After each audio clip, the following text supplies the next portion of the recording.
Hi, I'm Georgia Wilson and this is my Sport for International Development PowerPoint presentation.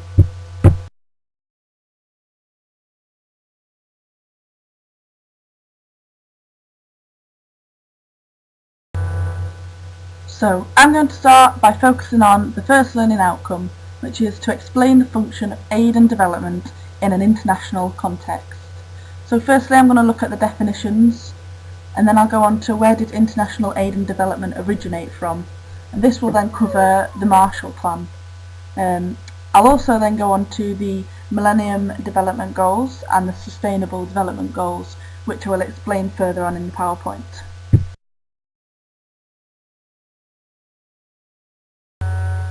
So, what is aid? Aid is the support and help provided from one country to another. Bunting suggests the most effective aid in the long run is about building up institutions that ensure the accountability mechanisms whereby the state delivers effective services such as safe water. This benefits the health and well-being of people around the world. Aid was provided to help specific areas such as the health and education sector, trying to battle gender equality and health issues. What is development? Development is the improvement of people's lives based on their standard of living. It's a historical process which is seen to be a progressive process. Evans suggested development should be less about growth and more about well-being.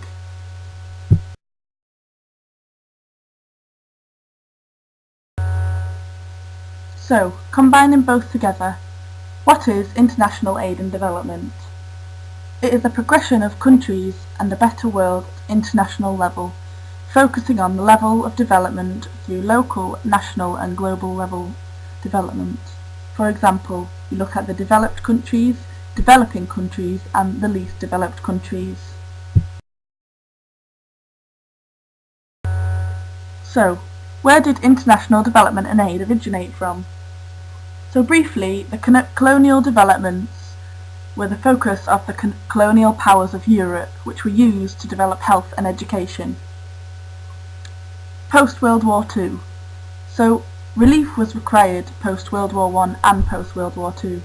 So the United Nations Relief and Rehabilitation Agency in 1943 set out to provide economic financial support after the World War II. Aid towards the 21st century. So this is where the development of the Millennium Development Goals come in, and they were to be achieved by 2015. So now it's time to study the Marshall Plan. The Marshall Plan was set up as a political programme by the USA to help aid the European economy post-war, promoting peace, freedom and prosperity. This was seen as an effective way to provide economic development and growth. Many people were left unemployed, hungry and homeless, alongside the damage to the environment that they had to live in. Also looking at the financial situation which was needed to be reconstructed.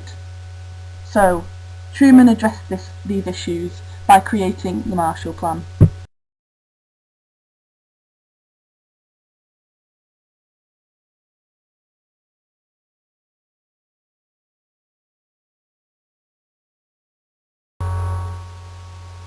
The Millennium Development Goals are also known as MDGs. The MDGs are targets from 2000 to 2015 for the world to attempt to address social and political issues within society, such as poverty, hunger, disease, gender equality and education. The Declaration has set out 8 aspirational goals. These are including Goal 1. To eradicate extreme hunger and poverty. The aim here is to halve the amount of people who receive poor income and half the number of people suffering from hunger. Over the last 2 decades, extreme poverty has developed massively, with almost 50% of the population living in poor conditions due to the income in 2009, whereas it dropped to 14% in 2015. People are now working in better conditions, allowing fewer people to live in extreme poverty with undernourishment. Goal 2. To achieve universal primary education. Children everywhere should be able to complete the correct primary schooling. The primary school enrolment has increased up to 91% since 2000, with the number of children out of primary education reducing by almost half.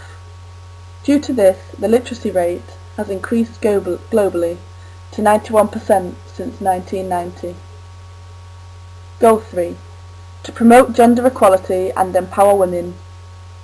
The aim here is to remove gender imbalance within primary and secondary education. There has been an increase in girls attending schools compared to the 15 years ago. Equality within work and employment has developed, with the number of women almost equal to men within work. The average number of women in parliament in countries has nearly doubled. However, there is still only 1 woman to 5 members of men in the parliament. Goal 4. To reduce child mortality. The aim here is to reduce the under 5 mortality rate by 2/3. The under 5-year mortality rate has decreased by over half, with the rate of reduction tripling, being over 5 times faster during 2005 to 2013. The measles vaccine has also prevented more deaths, and the number of measles cases has declined by 67%. Goal 5. To improve maternal health. The aim here is to reduce maternal mortality rate by 3/4. The maternal mortality rate has decreased by 45% worldwide, with 71% of births assisted by health professionals. And also, the number of antenatal visits also increased by 89%. Goal 6. Combat HIV, AIDS, malaria and other diseases. The aim here is to prevent and reverse the spread of HIV, AIDS, malaria and other major diseases. HIV infections decreased by 40%, with 13.6 million people living with HIV. They were receiving antiretroviral therapy. 6.2 million malaria deaths have been decreased since 2000. Goal 7. To ensure environmental sustainability. The aim here is to introduce sustainable development and decrease the loss of environmental resources. Since 1990, resources such as clean drinking water have been developed and sanitation has been improved, with 2.1 billion people having access to this. Goal 8. To develop a goal partnership for development. The aim here is to develop a non-discriminatory, open, predictable trading and financial system, and also to address the needs of least developed countries and developing countries. The development assistance for developed countries has increased by 66%, with 95% of the world's population covered by a mobile signal.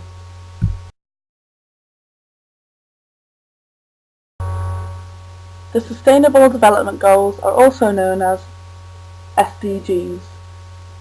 The MDGs were successful finishing in 2015. However, the UN introduced the SDGs, which were developments from the MDGs, to maintain and improve developments, with 17 global goals up until 2030. Goal 1. No poverty. Goal 2. Zero hunger. Goal 3. Good health and well-being. Goal 4. Quality education. Goal 5. Gender equality. Goal 6. Clean water and sanitation. Goal 7. Affordable and clean energy. Goal 8. Decent work and economic growth. Goal 9. Industry, innovation and infrastructure.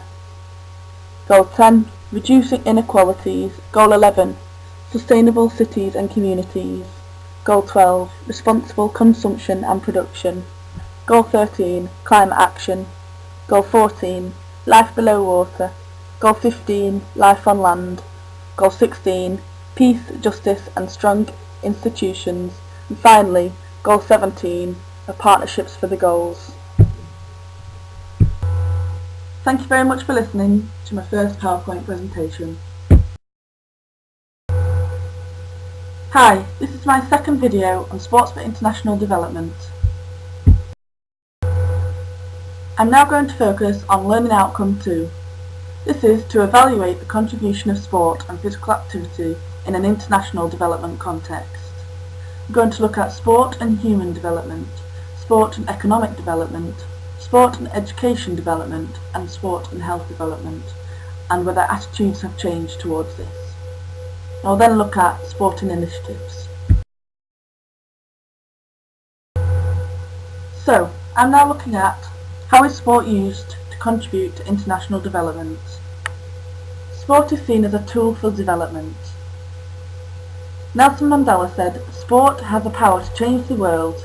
It has the power to inspire. It has the power to unite people in a way that little else does. It speaks to youth in a language they understand. Sport can create hope where once there was only despair." Sport is seen to allow societies to come together and develop community spirit. Providing a sport-based programs and opportunities for physical activity can therefore make considerable difference in the lives of the world's most marginalised people, particularly youth. Sport can also develop teachers and students through integrating sport into the curriculum.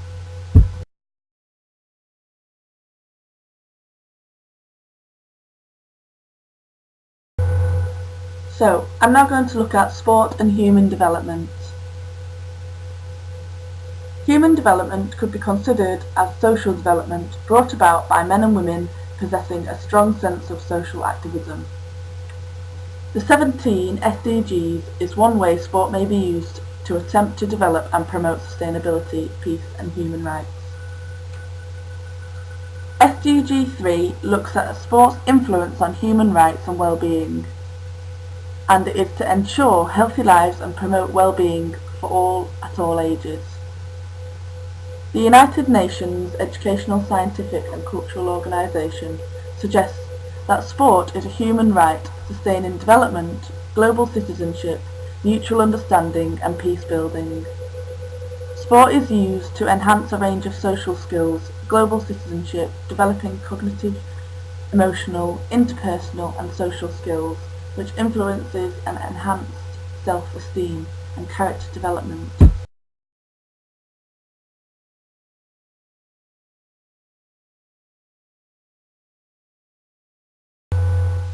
So, sport and economic development. Sport can help increase economic prosperity, provide employment opportunities and contribute towards raising aspirations and increasing skill levels. This will help develop communities and countries.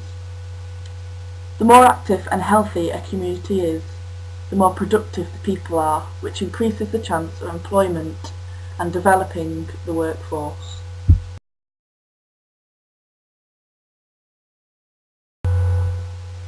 I'm now looking at sport and health development. Sport is used to focus on the rights for every child, allowing them to receive safe shelter, nutrition, protection from conflict and equality. Sport can help achieve and promote healthy lifestyles.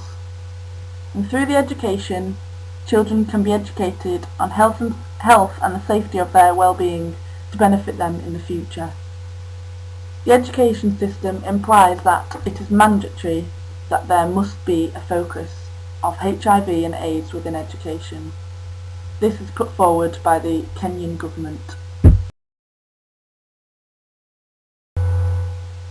I'm now studying sport and education development. The place sport and education plays in the MDGs is key to developing children's lives. It is seen that the sports integration within education allows an insight into basic human rights for girls, especially creating a form of protection. This can be influenced and encouraged by the MDG to achieve universal primary education, removing gender inequality within sport. It is suggested that educated girls are less likely to marry early, less likely to die in childbirth, more likely to have healthier babies, as well as more likely to send their child to school, according to UNICEF. Thank you for listening to my second PowerPoint presentation.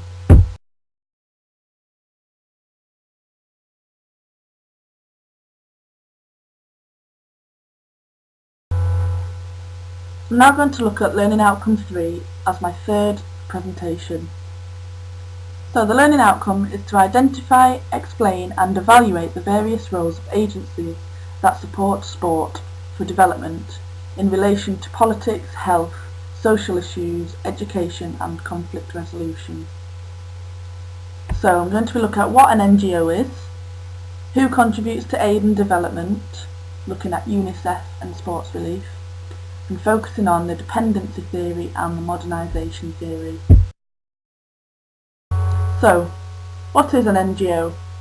NGO stands for a non-governmental organisation aiming to develop at local, national and international levels. They undertake the delivery of basic services to people in need and organise policies and public campaigns to encourage change. NGOs influence global, social and political decisions, attempting to develop a more progressive, peaceful, democratic world.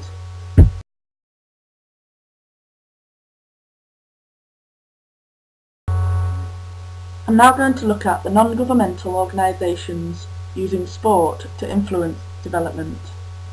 I'm starting off by looking at UNICEF, which stands for United Nations International Children's Emergency Fund, and is an organisation established in 1946 that provides humanitarian and developmental aid to mothers and children in developing countries.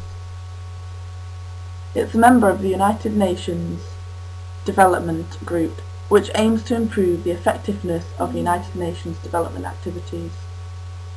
Working in 190 countries, UNICEF relies on contributions from governments and private donors to provide support specifically on education, life-saving goods, clean water, vaccines, disaster relief and protection from violence.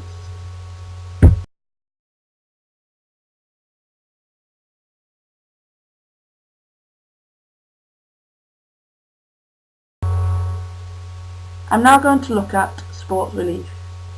Sport Relief is a sporting initiative of Comic Relief, creating a huge change in people's lives. It is a charity event which uses sport and entertainment to raise money for education, mental health, vaccines and dementia in the UK, and also in developing countries. This is with association with BBC Sport and the charity Comic Relief. This charity event occurs every 2 years, with 50% of the money raised used to improve the UK and 50% towards developing lives across the world's poorest communities.